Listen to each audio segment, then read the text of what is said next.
Hello，你好。Hello，大家好。大家都好開心同你見面，亦都再次歡迎啊！好多謝你百忙之中抽空咧，係為我哋香港影視娛樂網絡係再一次咧擔任大使咯，呢樣啊！冇咁講，通常都係咁嘅。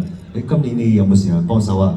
有㗎，咁啊就係咁樣，一年咁樣。係啊，嗱，其實我哋好開心，我哋都知道咧，香港影視娛樂界咧係有好多嘅機遇，亦都有好多嘅挑戰啦。咁有啲咩嘅鼓勵説話可以送俾我哋業界咧嚇？其實我相信我哋在座每一位同行人都好努力工作嘅，咁但係機會嚟講咧係要等待時機啦，不斷努力啦。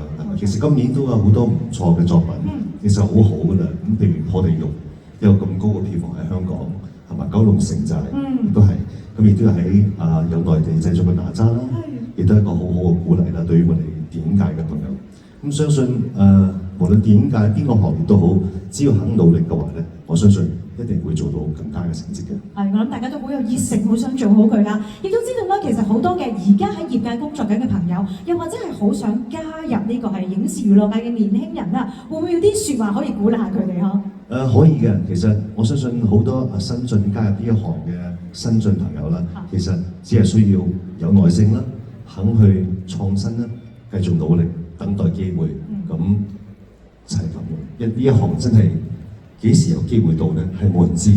但係你要不停去創意去努力。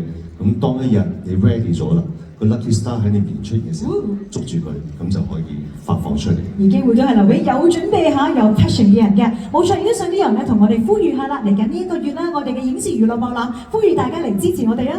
好啊，咁今日又喺度呼籲啦，影視娛樂博覽裏面有好多精彩嘅節目等緊各位觀眾嚟一齊欣賞嘅，歡迎加入。多謝晒李陽，多謝晒我哋香港影視娛樂大使黎明先生，亦都好似啦李陽咁嘅呼籲啦，希望大家都可以藉住呢個機會咧，能夠係多多參與我哋各項嘅活動啊，可以感受到我哋香港啦業界